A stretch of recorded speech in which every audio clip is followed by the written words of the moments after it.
Hey everyone, it's me. So we're gonna go through a game that I played recently.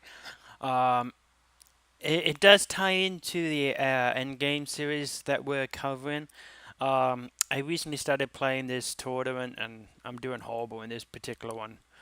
I've already lost 3 games, or 4 games, sorry. Somehow I'm still on top. That's only because the others haven't won yet, but I'm sure I'm not gonna go through. Um, I don't often get draws. As some of you know, if you've been watching my series. So when I do, I want to go through it.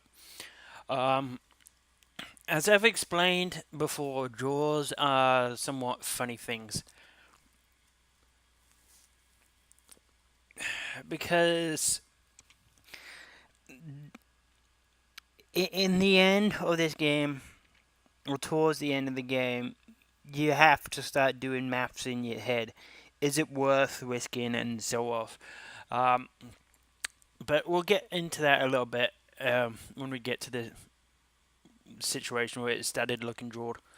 So he does the Polish opening, which I haven't seen in a long time. That kind of surprised me. And I made some blunders. I went after the pawn, he went after the pawn, and oops, bishop takes pawn, and I played horrible in the start. It happens to everyone. But it's important not to give up. Yeah, I made a mistake, but it's not the first mistake that's going to cost you the game. It's the second and third that follow it after, if you're not careful. So yeah, okay, I'm a pawn and a rook down. Let's get on with it. So I start to develop my pieces, play normal. That was kind of stupid because I've moved the bishop there, one back, and it was like one piece moved like 4 times in the opening, and he just simply pushes it away. And yeah, I mean, my pieces are developed compared to his, but he knows what he's doing. This guy was played incredibly strong, to be honest. And Andrea, it was a really good game. And it's not often that I have to defend, but in this game, I really had to defend for my life because I was already a rook down. So he comes out trying to pin my knight, and now basically his if I didn't do anything, he could take the bishop.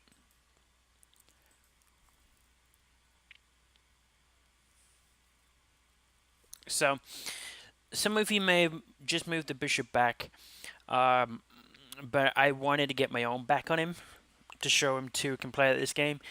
Um, he does have box vision, but I wasn't able to capitalize on it because now his queen's attacked. He takes the bishop, and then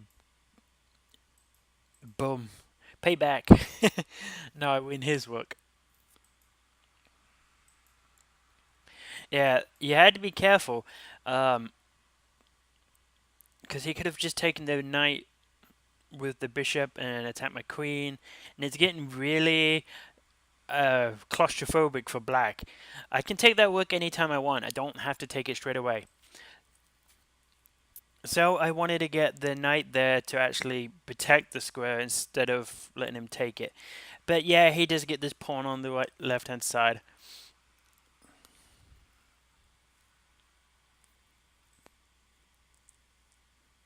So now he's got 2 pieces scanning up on that pawn, and only one defending a king, and a threat of checkmate right there. So I just push the pawn up, and that stops the checkmate. He comes and takes the pawn with the knight. Queen comes up.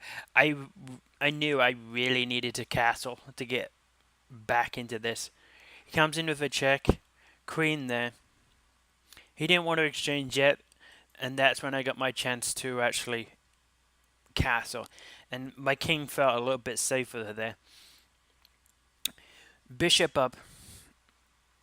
Now, again, this is something that you have to be careful. The knight can't take because it's pinned. If I move my rook anywhere that's incorrect, I could have been in serious trouble.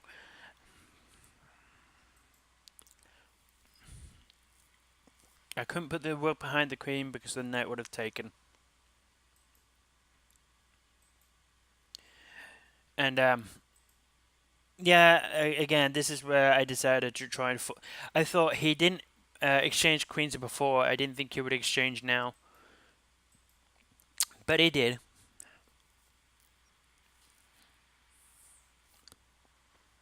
So now, considering how I started off this game, that I was working a pawn down.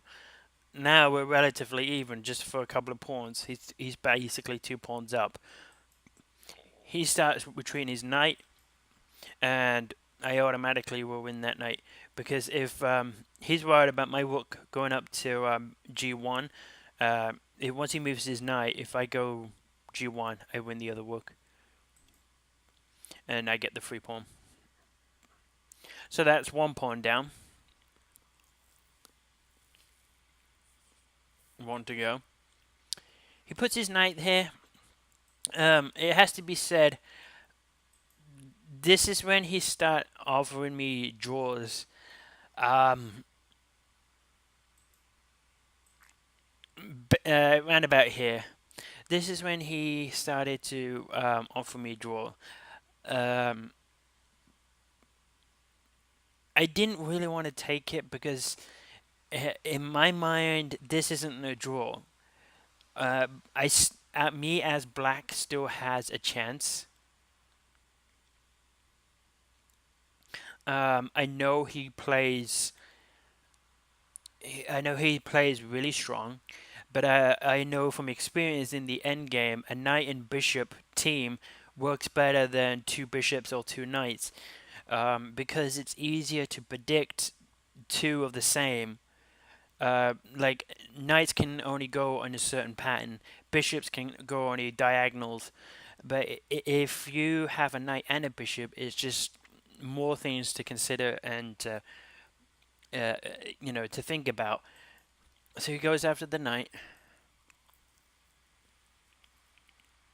I do the check, and I get the check there as well to save the knight. Check, and then I take the pawn. So as you see, he has 2 isolated pawns now. We're dead equal. These 2 pawns aren't gonna go anywhere. Um, I honestly thought that I could win. Um, because the rating, it shows you the rating adjustment if you win, lose, or draw. If I drew, I only lost 1 point. If I lost, I lose 10 points on my rating. Um, but at the time, I was winning and I wanted to beat him and I had to make sure I win. So I was wanting to go for the win. So we basically at this point just go around cat and mouse game. Somehow I got to get my bishop around here, because white's pawn on the h file is a dangerous pawn because there's nothing in the head of it.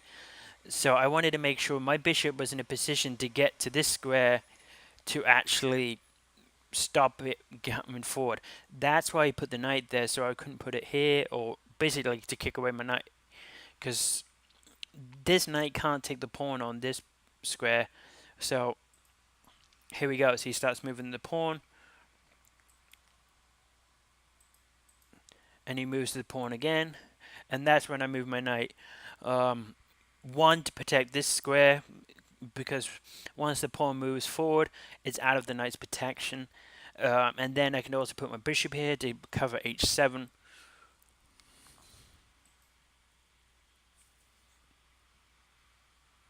And that's why it pushes the pawn up to stop my bishop from coming to that square. So again, I would have to either go e6 and then g8, or 3 moves, e8, f7, and then g8. which is I needed 3 moves to get to that square, and he only needs 1, 2, 3, 4. So I tried to diverge him because I saw that this pawn was handing, nothing was protecting it. He takes, I take. So I got 3 pawns on one, while he has 3 isolated pawns. Um, Again, at this point, I still believe black has a chance of winning and probably should have. He pushes this pawn forward. I go after the knight. He comes in and checks. And this is where this is where I changed. Um, and this is the funny part about draws. This is a draw that I didn't feel good about. I am fairly certain that as black, I could have gone on to win this. But here it was me that offered the draw because I wasn't 100% certain. This guy has played almost flawlessly the entire game. And in an end game, you're needing the other guy to make a mistake. If they don't make a mistake, it's going to be a draw. And if I made another mistake, it would cost me. I saw that knight takes b7. And if he did that, my king would go to c6, which is here, and then I would win both knights, or the bishop would go there, and I would win both knights. Um, this pawn is dangerous from getting close. Um, so either my king had to go there, or my bishop had to go up here.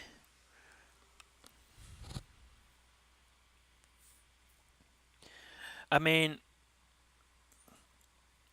I really the only reason what makes what I did okay to do was because I wasn't 100% sure. And I've tried finishing this against the computer. I've tried, like, every time I've run against the computer, which makes me annoyed, but perhaps you shouldn't do that. Like, finish the computer. Let me change the level. So he moves the. Let's see if I can actually win this.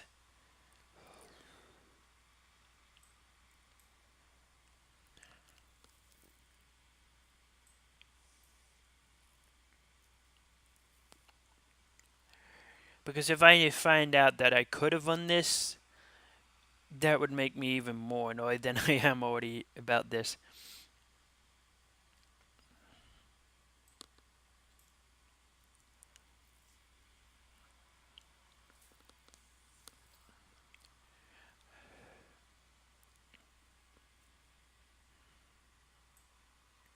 And he just took the pawn.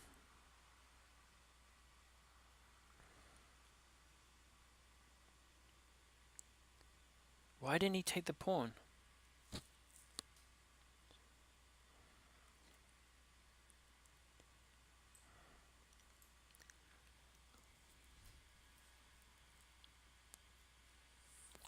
And of course, this is just a guesstimation, but this is level 9, like second to the highest.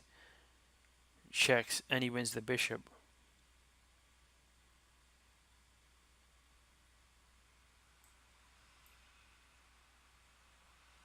This is what I mean about one mistake can ruin it all.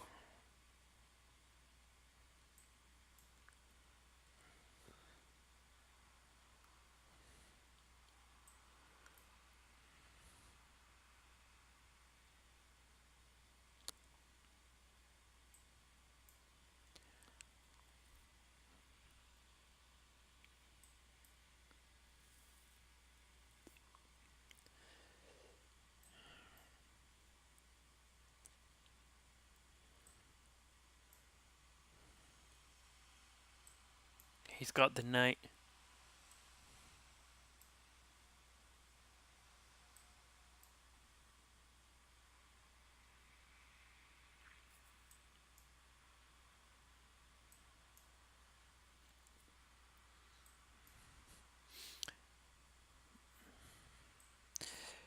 So it looks like with the highest level computer that, or second to highest, I would have lost this. So it's a good thing that I actually.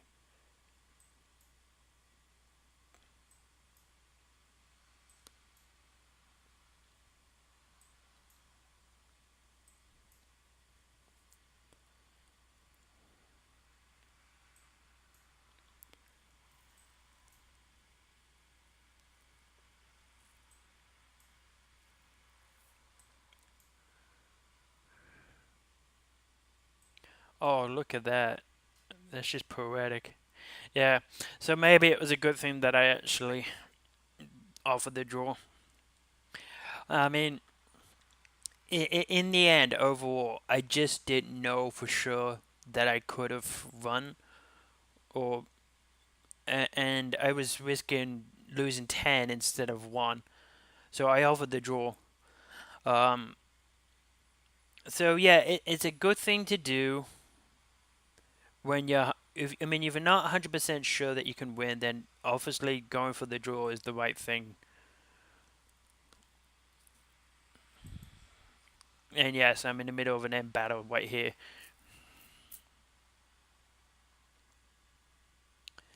That's going to be fun.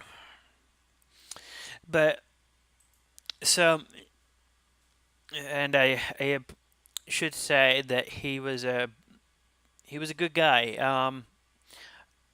He beat me in the other game that I played with him quite convincingly because I played like crap. Um, but he gave me a trophy for great defense, which I appreciate. Um, After playing like crap and starting like crap, I um actually pulled off a draw. And that should also be an example that okay, you make a mistake, you screwed up, but it shows you the importance of why it's important not to lose or hope. If you make a mistake, go, oh well, get it out of your system, don't panic, set yourself down and start thinking again. And you can actually pull off a pretty good game. Um, to be honest, I didn't see any chances where I could have won. He was just that strong. Probably I could have done things better, but um, certainly the way I opened. And again, his opening, I haven't seen that much. Um, Alright, so that's another funny thing about draws and another look at the end game. We reached the conclusion that it's okay to accept or offer a draw when you're not 100% certain that you can win. Alright, oh, it looks like yeah. Your ranking went down a little bit because I lost some games. Oh well, you can't win them all. Alright, so I'll do another video later. Adios amigos.